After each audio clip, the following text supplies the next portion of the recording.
पे हार्दिक स्वागत है। आज जैसा कि आप लोग की स्क्रीन पर जो दिख रहा होगा, ये पटना का मैंने न्यूज़पेपर उठाया हुआ है। तो पटना का ये स्पेशली है, बट आप इसी तरह से अपने हर ज़िले का आप समझ सकते हैं कि आपका क्या जाने वाला है, क्या कैसे होने वाला है, सब कुछ यहाँ पर आपको मैं डिस्कस कर देता हूँ।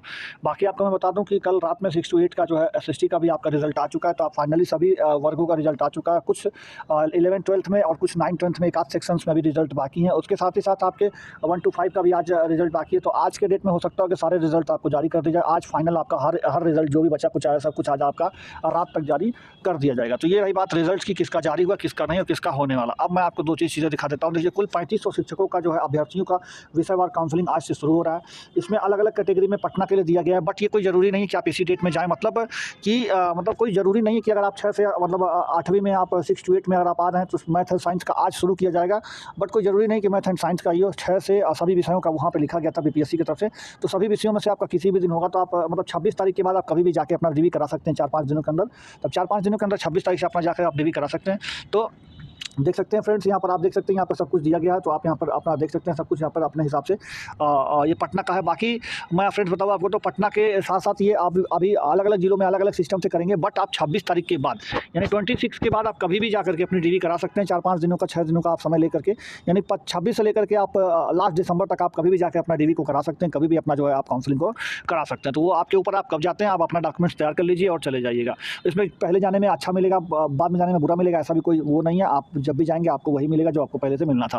तो ये सारी चीज़ें हैं। तो आप लोगों को उम्मीद है कि बातें समझ में आ गई होंगी जो मैं आपको बता रहा हूँ। बाकी ये कब कैसे कहाँ पर शेड्यूल होना वो सब आपको पता चल गया होगा। यहाँ पे मैंने आपको दिखाई दिया है और मैंने आपको बता दिया कि 26 तारीख के बाद आप कभी भी जा सकते हैं। अब आपको लेकर क्या जाना है, चेकलिस्ट में आपको एक बार दिखा देता हूँ, जो कि वहाँ पर वो चेकलिस्ट ही आपको दिया जा रहा है। उसके बाद उसी में आपको भर के सब कुछ देना रहेगा। तो फ्रेंड्स, आपके स्क्रीन पर जो दिख रहा है ये आपको चेकलिस्ट दिख रहा है। ये चेकलिस्ट है। चेकलिस्ट का मतलब ये कि यही सारे डॉक्यूमेंट्स आपको वहाँ पे लगेंगे और यही सारा आपको यहाँ पे चेकलिस्ट बना के कि हाँ आपके पास है कि नहीं है, आपका जो है स्टेटस में टिक कर देना है। हाँ मैंने ये लगा दिया, हाँ मैंने वो लगा दिया। देखिए, आप अपना नाम लिखेंगे, किस क्लास के लिए आप आए वो लिखेंगे, अपना मोबाइल नंबर आप यहाँ लिखेंगे, आप अपना सब्जेक्ट लिखेंगे और अपना बीपीएससी का रोल नंबर आप लिखेंगे कि जिस रोल नंबर से आपने इसको क्वालिफाई किया है। उसके साथ ही साथ आपको जब यहाँ पर आप उससे आगे बढ़ेंगे तो आपको यहाँ पे ये सारे डॉक्यूमेंट्स की बहुत ज़रूरत होगी। जैसे पहले तो आपको बीपीएससी का एडमिट कार्ड होना चाहिए आपके पास, जिससे आपने पेपर दिया था। दूसरा बात, बीपीएससी का रजिस्ट्रेशन फॉर्म होना चाहिए, जो आपके लॉगिन आईडी में जब आप खोलेंगे तो आपका एप्लीकेशन फॉर्म मिल जाएगा, उसका प्रिंट आउट ले लीजिएगा। उसके साथ ही आपके पास हाई स्कूल का सर्टिफिकेट होना चाहिए जो कि डेट ऑफ बर्थ का काम करेगा। वहीं आपका एकेडमिक जो भी है हाई मतलब इंटर हो गया, उसके साथ ही साथ आपका वो सारा डॉक्यूमेंट्स आपको चाहिए होगा। बाकी आपका 9th-10th वो मतलब एकेडमिक का मतलब ये कि आप 10वीं और 12वीं का आपके रिजल्ट वगैरह जो भी मार्कशीट वगैरह वो चाहिए होगा। और रिक्वायर्ड ट्रेनिंग मार्कशीट या सर्टिफिकेट या फिर जो भी आपका जो मतलब बीएड बीटीसी वगैरह जो कुछ है वो सारा सब कुछ आपको रख लेना है। और बाकी स्नातक वगैरह स्नातक जो भी आपके क्वालिफिकेशन मार्कशीट या सर्टिफिकेट वो सब आपको रख लेना है। बाकी अगर आपने बीटेड किया है, सीटेड किया या स्टेट किया, जो भी आपने किया उसका सर्टिफिकेट आपको यहाँ पर रख लेना है। अगर आपकी कैटेगरी है मतलब अगर आप अनरिजर्व से नहीं बिलोंग करते हैं, आप कोई कैटेगरी अगर आपकी लगती है तो उस कैटेगरी यानी कास्ट सर्टिफिकेट रख लेना है। रेजिडेंशियल सर्टिफिकेट यानी अगर आप बिहार के निवासी हैं तो आपको रेजिडेंशियल सर्टिफिकेट देना पड़ेगा। यदि आप बिहार के निवासी नहीं है तो ये आपको कोई आवश्यकता नहीं है देने की। बाकी डिसेबिलिटी यानी अगर आप मतलब एक तरह से दिव्यांग स्टूडेंट होंगे तो ये काम उनको करना है, बाकी लोगों को नहीं। फ्रीडम फाइटर वालों को भी अगर फ्रीडम फाइटर का लाभ आप ले रहे हैं तो आपको सर्टिफिकेट देना होगा। बाकी आधार कार्ड और पैन कार्ड आपको तो देना ही देना है। कैंसिल चेक यानी कहने का मतलब आप एक अपने बैंक पासबुक को लेकर चले जाएंगे तो बैंक पासबुक आपके पास होना चाहिए। तो आपका जो वैलिड बैंक पासबुक होगा वो आप लेकर के जाइएगा। बाकी HRMS जो बोर्डिंग फॉर्म है ये भी आपको एक लेना होगा, ये वहीं पर मिल जाएगा आपको। बाकी अदर चीज़ें अगर आपकी कुछ हैं तो उसको भी आप यहाँ पे मेंशन कर सकते हैं। तो ये सारी चीज़ें आपको इतनी चीज़ें तो आवश्यकता होगी और ये आपकी चेकलिस्ट है। तो इसके हिसाब से आप देख लीजिएगा कि आपको क्या-क्या लगेगा और कैसे-कैसे लगेगा। अब मैं आपको कुछ बता देता हूँ कि जो जैसे असफल हो गए, जो उनको मतलब 1 नंबर 2 नंबर से फेल हो गए, उनके लिए क्या है। तो फ्रेंड्स, आप लोग सबसे पहले तो आप 5 से 7 दिन का वेट करिए। 5-7 दिन में डिग्री जब कंप्लीट हो जाएगी फ्रेंड्स, तो इसका एक मेट बनेगा, उनको नियुक्ति पत्र मिल जाएगा। जब नियुक्ति पत्र उनको मिल जाएगा, जो जितने लोग यहाँ पे डॉक्यूमेंट्स वेरिफिकेशन में आगे बढ़ेंगे तो सभी को नियुक्ति पत्र मिल ही जाएगा।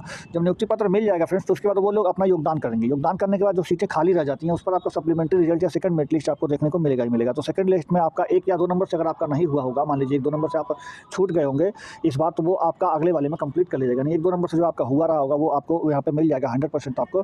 तो इसलिए आप उसका टेंशन ना लें और 1-2 नंबर से जो आपका हुआ तो उसका सप्लीमेंट्री रिजल्ट पे आपको देखने को मिल जाएगा। तो आप लोग थोड़ा सा पेशेंस बनाए रखेंगे 10-12 दिन का, उसके बाद आपको सप्लीमेंट्री रिजल्ट आप देखने को ज़रूर मिलेगा। बाकी आप लोग देख सकते हैं कि जो नवीन सर है वो क्या बोल रहे हैं। इसको आगे चल करके कुछ इसमें सुधार करे या सुधार की गुंजाइश। अब पुरुष वर्ग में तो मेल में तो ऐसा जो दिया गया मे भी वो सही होगा, लेकिन फीमेल कैंडिडेट का बराबर नहीं होगा, उसका और वहां डाउन हो सकता है। और अगर डाउन होता है फिर भारी उथल पुथल होगा और महिला कैंडिडेट अंदर आ सकती हैं। तो ये स्पष्टता, इस बातों की स्पष्टता कहीं ना कहीं आयोग को करनी होगी, नहीं तो स्टूडेंट के नजर में जरूर संदेह बना रहेगा कि गड़बड़ी कहां पर है। सर, टाई ब्रेकर को लेकर बहुत सारे लोग कह रहे हैं कि मेरा अंक बराबर है, क्या भविष्य में मेरा मौका मिल सकता है, सप्लीमेंट्री में हम जा सकते हैं या अभी मिल सकता है, इसको लेकर नहीं 110% ये बातें कंफर्म है कि जिनका भी टाई ब्रेकर में मामला फंसा है और बहुत सारे अभ्यर्थी का फंसा है इक्वल मार्क्स के कारण, तो निसंदेह उनको मौका मिलेगा। क्योंकि आप देख रहे हैं 6 to 8 का मैक्सिमम सीट वैकेंट होगा, 1 to 5 का वैकेंट होगा, 9 10th का सीट वैकेंट होगा, क्योंकि कॉमन अभ्यर्थी जो 11 12th में वहां रिजल्ट होगा ही होगा, 9 10th में रिजल्ट होगा ही होगा, कॉमन अभ्यर्थी तो वो जो सीट वैकेंट होगा तो वो टाई ब्रेकर में फिर आगे चल करके मौका मिलना है। तो उस परिस्थिति में जो भी इक्वल कैंडिडेट होंगे उनको मौका मिलेगा, मे बी कि कुछ आपका डाउन भी होगा कट ऑफ, उसके अलावा भी बहुत सारे अभ्यर्थियों का उधार हो सकता है। तो यही है कि तत्काल धैर्य बनाकर रखने की जरूरत है। वैसे अभ्यर्थी को हम समझ सकते हैं छात्रों के दर्द को कि एक एक दिन काटना अभी जब रिजल्ट के इंतजार में कितना कठिन होता है, हजारों कॉल्स लगातार आती रहती है, एक मन में वो आपको की स्थिति बनी रहती है, सर मेरा रिजल्ट होगा कि नहीं, मेरा रिजल्ट होगा कि नहीं, क्योंकि कैरियर का सवाल है और इस कैरियर को लेकर कितना स्टूडेंट परेशान हुए हैं, दिन रात एक किए हैं, तो ये प्रश्न बिल्कुल भी वाजिब है। वाजिब है। सर जिस तरीके से मान लीजिए अभी तक जो रिजल्ट दिया गया किसी का तीनों में, किसी को देखिएगा तो और आने वाला है उसमें भी हो सकता है, तो क्या वो काउंसलिंग कराएंगे तो तीनों चारों में कराएंगे या एक जगह कराएंगे, क्या इस पर कुछ क्लियर हुआ है? जैसे कि मेरा मानना है और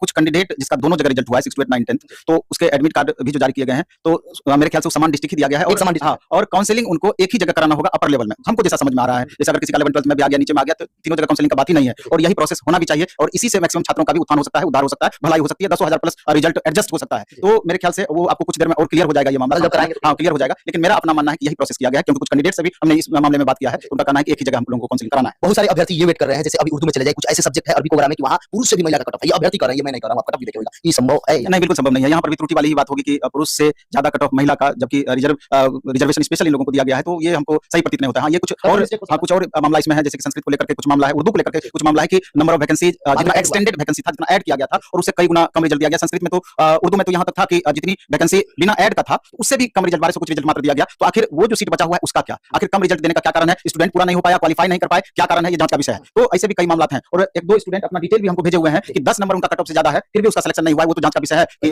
हाँ, अब वो देखना हमको है, अभी हम जांच उसका नहीं कर पाए हैं, आखिर क्या कारण इसका हो सकता है। तो इस हड़बड़ाहट में ये जो सरकार का हड़बड़ी है रिकॉर्ड बनाने का, इतने कम समय में हम इतना बहुत बड़ा काम कर रहे हैं, तो इस हड़बड़ी में गड़बड़ी तो दिख रही है बहुत जगहों पर, और कितनी गड़बड़ियां हैं ये कुछ दिनों के बाद 100% आपको पता चल पाएगा। क्या कहिएगा जो काउंसलिंग कराने जा रहे हैं या जो अभी एक दो अंक से पिछड़ गए हैं, वो उम्मीद में है कि मेरा हो जाए, कुछ लोग अभी से ये मान लिए कि अब नहीं होने वाला है, अब हम बीपीएससी टीआरई 3 में ही लग जाते हैं, इन सारी चीज को लेकर आप क्या? अभी मोर देन 50% रिजल्ट नहीं आया है अलग अलग सब्जेक्ट का, तो आज से कल तक में, क्योंकि कुछ रिजल्ट में भी क्या लगता है बढ़ जाएगा, आज सब दिया तो जाएगा, कैसे जाएंगे? तो वही बात तो क्लियर होना, जिसका आज शाम तक रिजल्ट ही आएगा। अगर मान लीजिए कि बक्सर का स्टूडेंट है, उसको अगर पूर्णिया अलॉट कर दिया गया है या किशनगंज अलॉट कर दिया गया है, और आपको 9:30 बजे काउंसलिंग में सुबह सुबह पहुंचना है, कैसे पहुंच पाएंगे? ये तो बीपीएससी के चेयरमैन साहब या शिक्षा विभाग इस बात को तय करेगी कि इतना जो ना आपने हड़बड़ी में सारा शेड्यूल बनाया है, इस शेड्यूल के कारण कितने छात्रों को परेशानी हो रही है, ये बात पता नहीं क्यों नहीं समझ पा रहे हैं। एक दिन 2 दिन 4 दिन बीच में गैप देते तो क्या परेशानी थी, ये बात हमको समझ में नहीं आ रही है। और डिस्ट्रिक्ट एलोकेशन का जहां तक सवाल है, तो ये भी क्लियर नहीं हो पा रहा है। अभी आप देखेंगे, अभी आप साइंस के टॉपर को देखिए, उनको अपना जिला नहीं आवंटित हुआ है, और कई सारे ऐसे अभ्यर्थी हैं कि जनरल में रिजर्व कैटेगरी में है, जनरल में जाकर रिजल्ट हुआ है, लेकिन उसको चॉइस के अकॉर्डिंग नहीं मिल पाया है। तो ये क्या पैमाना होता है? पैमाना हमको समझ में नहीं आ पा रही है,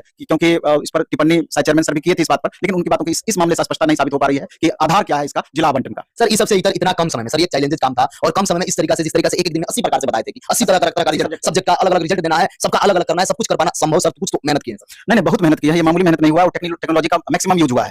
तो टेक्नोलॉजी फेल नहीं करेगी तो इसकी भी गारंटी नहीं है, क्योंकि कई जगह आप देख रहे हैं ये जो उथल-पुथल है, तो कहीं न कहीं कुछ न कुछ वजह तो है, जिसकी वजह से मेल फीमेल का बराबर या फीमेल का ज्यादा हो जा रहा है मेल से। तो कहीं न कहीं कट ऑफ का जहां तक सवाल है, तो कट ऑफ जैसे हिंदी का रहा 89 कट ऑफ चला गया, कुछ पेपर में और ज्यादा कट ऑफ चला गया, बाकी कुछ पेपर में कट ऑफ डाउन हुआ, तो क्वेश्चन का लेवल उसकी प्रकृति पर निर्भर करती है। हिंदी में पहले जैसे 80 क्वेश्चन पूछा गया, तो 70-72 तक स्टूडेंट सिर्फ हिंदी में 80 में से लाए हैं, तो स्वाभाविक है कि बाकी 40 में भी अच्छा खासा मार्क्स आया होगा, तो इस कारण से प्रभावित है। साइंस का क्वेश्चन टफ था तो उसका कट ऑफ डाउन गया। तो हमने तो जो प्रेडिक्शन लगाने का काम किया, तो हिंदी पर कहीं न कहीं सही तरीके से लगता है कि नहीं गौर कर पाए, लेकिन बाकी पेपर में तो लगभग आपका उसी रेंज में जा रहा है, और आगे भी उम्मीद करते हैं कि एक प्रेडिक्शन जो था इतने दिनों का, तो उसी लेवल में रहना है। हाँ, इसका सबसे ज्यादा प्रभाव पड़ेगा 11 12 पे, यानी पेपर 2 पर, उसका कट ऑफ निश्चित रूप से एक सीमित दायरे में रहने की संभावना है। और आज सबसे बड़ा है कि मैथ का रिजल्ट आना है, तो एसएसटी का रिजल्ट आना है, जिसमें कि मैक्सिमम कैंडिडेट है, दोनों में मैक्सिमम कैंडिडेट है, तो धड़कन बढ़ी हुई है छात्रों की, पता नहीं हमारे साथ क्या होगा, हमारा रिजल्ट होगा कि नहीं। 83 83 84 भी लाए हुए हैं, वो भी बार-बार फोन करके परेशान है। लेकिन हमको लगता है कि जो लिमिट है जनरल कैंडिडेट का 9 10th मैथ में 83 से 85 का हमने कट ऑफ तय किया है, फिर उसी तरीके से कैटेगरी बाय कैटेगरी गिरावट आया, तो मेरे ख्याल से लगभग उसी रेंज में रहने की संभावना है। सोशल साइंस में भी लगभग 82 से 85 का ही उसमें एक कट ऑफ हमने तय किया था, कैटेगरी बाय कैटेगरी फिर जो अंतर थी, तो उसका भी उसी दायरे में रहने की संभावना है। तो जल्द ही ये बात, आज तो क्लियर सारी बातें हो ही जाएगी, दूध पानी के पानी। लेकिन कट ऑफ जब भी होता है तो वो अनुमानित ही होती है, इस बात को भी समझना है। कोई एग्जैक्ट कट ऑफ बता देगा तो इसकी कोई गारंटी नहीं है कि आप जो बता रहे हो 100% आपका सही होगा, या आपका एक्सपीरियंस कहता है, एक्सपीरियंस के आधार पर आप मैक्सिमम सही कर पाते हैं। जो भी अभ्यर्थी लगभग 40 से 50 प्रश्न किए थे, जो उनके मन में समस्या चल रहा था, डाउट लग रहा था, सभी प्रश्नों को शामिल किए, एक और सर क्या? नहीं, हम लास्ट में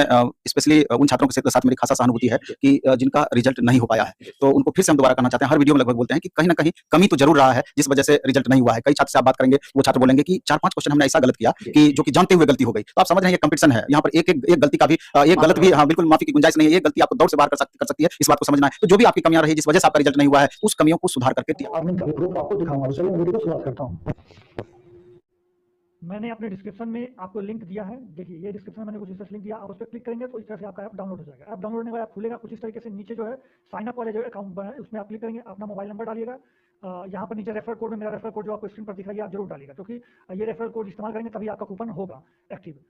फिर उस पर ग्रांट परमिशन करने के बाद आगे बढ़ जाइएगा, फिर यहाँ पर आपका मोबाइल नंबर वेरीफाई करेगा थोड़ी देर में, फिर वेरीफाई होने के बाद आगे बढ़ जाएगा। यहाँ पर अपना डिटेल, अपना नाम रखिएगा और आप जो रेफरल कोड मेरा ये वाला है जो आपको स्क्रीन पर दिखाई वाला लिख करके आगे बढ़ जाएगा। फिर आप कोई भी अपना जीमेल आईडी कोई भी चुन लीजिएगा जो आपको चाहिए, फिर यहाँ से यस करके आगे बढ़ा दीजिएगा। यहाँ पर क्लिक करके यस कर लीजिएगा, फिर आगे बढ़ाइएगा। फिर आपको ऊपर अपना पैन कार्ड नंबर लिखना है, फिर उसके बाद अपना नाम लिखना है, फिर आगे आपको सबमिट कर देना है। आपका नाम आ रहा होगा, आप उसको देख लीजिएगा, सही होगा तो आप यस करके सबमिट करके आगे बढ़ जाइएगा। तो आप जो है जब इस पे यस करके सबमिट करके आगे बढ़ेंगे तो आपको कुछ इस तरीके से खुल जाएगा। आप यहाँ पर नीचे क्लिक करके आगे बढ़ जाइएगा। फिर यहाँ पर अपना आधार कार्ड नंबर डालना है आपको। आधार कार्ड नंबर डालने के बाद यहाँ पे आपको ये करना है। उसके बाद आपको यहाँ पे जो है आगे बढ़ जाना है। फिर आपके आधार कार्ड नंबर पर जो है जो रजिस्टर्ड मोबाइल नंबर होगा वहाँ पर एक ओटीपी जाएगा। उस ओटीपी को आपको यहाँ पर फिल कर लेना है। जैसे देखिए ओटीपी आ गया, अब इस ओटीपी को हम लोग फिल कर दिए। ओटीपी फिल करने के बाद आपको यहाँ पर 6 डिजिट जो है यहाँ पर डिजी लॉकर का आपका पासवर्ड कर लेना है, डाल देना है। और नहीं पता हो तो फॉरगेट पासवर्ड कर लेना है। फिर यहाँ से आपको अलाउ करके आगे बढ़ जाना है। फिर यहाँ पे आपको डिजी लॉकर का आएगा, फिर ये आपको अप्रूव हो गया। फिर आप यहाँ पे अपना अकाउंट मतलब बैंक का अकाउंट भी आपको लिंक करना पड़ता है। तो यहाँ पे आपका भी पैसा नहीं लगता, लेकिन सिर्फ आपको लिंक करना। फिर आप बाद में इसको अनइंस्टॉल कर दीजिएगा आपको जब आप कमा लीजिएगा अपना पैसा। तो फिर यहाँ पे आपको अपना बैंक वगैरह चुन करके आपको आगे बढ़ जाना कि कौन से बैंक में खाता है। फिर यहाँ पे आप अपना अकाउंट नंबर वगैरह डाल दीजिएगा और अपना एफएससी कोड डाल करके लिंक एक बैंक अकाउंट करके आप आगे बढ़ जाइएगा। फिर वहाँ से बाद आपको अपनी एक सेल्फी यानी आपको अपना एक फोटो खींचना है, सेल्फी कुछ इस तरीके से। फिर आप सेल्फी क्लिक करके आप उसको सिग्नेचर करने के लिए आएगा। यहाँ पे सिग्नेचर करने के लिए आप कुछ भी है जैसे स्क्रीन पर यहाँ पर ऐसे लिख दीजिएगा। तो वो स्क्रीन पर आप लिख करके अपना सिग्नेचर इस तरह से आप अपलोड भी कर सकते हैं और स्क्रीन पर वहीं पर लिख भी सकते हैं। तो या फिर आप अपने जहाँ भी आपका सिग्नेचर होगा वहाँ पर ले करके अपना अपलोड कर दीजिएगा या फिर आप वहीं पर तुरंत सिग्नेचर करके आगे बढ़ जाइएगा। फिर उसके बाद यहाँ पर आपको जो है इस तरह से अपना कुछ एनुअल इनकम बताना होगा। आपका 0 रुपया तो 0 रुपया बता दीजिएगा। फिर यहाँ से आपका जो भी आप काम करते हो वो बता दीजिएगा। सेल्फ एम्प्लॉयड हो, स्टूडेंट हो तो स्टूडेंट लिखिएगा, जो भी होगा आपका वो लिखिएगा। उसके बाद आगे से नेक्स्ट कर दीजिएगा। फिर नेक्स्ट करने के बाद आप जो है आगे बढ़ जाएगा। फिर यहाँ पे अपना मेल चुन लीजिएगा, यहाँ पे अनमेरिड या मैरिड जो होंगे वो चुन लीजिएगा। यहाँ पे आपका मंथली फंड चाहिए, फिर क्वार्टरली चाहिए, भी आप चुन लीजिएगा। फिर उसके बाद आपका अकाउंट कुछ इस तरीके से फिर वहाँ पे लिखेगा आई कन्फर्म, वो पर क्लिक करेगा आई कन्फर्म पे। फिर यहाँ पे नीचे आधार कार्ड नंबर लिख करके इसको वेरीफाई करना होगा। आधार कार्ड पे फिर से एक बार ओटीपी आएगा। ओटीपी डालकर सबमिट करने के बाद आपका अकाउंट खुल चुका होगा कुछ इस तरीके से। एप्लीकेशन आपके सामने होगा। आप इसमें जो है मैं आपको दिखाता हूँ कि आप मेरा पहले से अकाउंट बना हुआ है और अन्य रेफर करके जहाँ पे आप रेफर करके आप देखेंगे तो ये आपको खुल जाएगा। इस तरह मेरे वाले में आपको देख सकते हैं। तो आप इसमें शेयर लिखा हुआ है, इसमें शेयर करके अपने माता पिता भाई बहन दोस्त यार फ्रेंड्स आपके सबके जितना भी पड़ा हुआ है ये पैसा मैंने वहीं से कमाया। इससे ज्यादा मैंने यहाँ पर रिचार्ज वगैरह किया है और प्रोडक्ट वगैरह खरीदा है। ये सारा पैसा मैंने वहीं से किया। आप भी कर सकते हैं। जैसे कि आपको दिखा दूं तो देखिए यहाँ पर आपको यहाँ पर देखिए मैंने 500 रुपया अर्न किया था। उसके बाद मैं आपको दिखा दूं 750 रुपया मैंने 3 बार किया है। यहाँ पर देख सकते हैं 750 मैंने वहीं से अर्न किया है। फिर मैं आपको दिखा दूं ये भी मैंने 750 3 बार ये भी मैंने अर्न किया था। उसके बाद मैं लास्ट में 26 तारीख को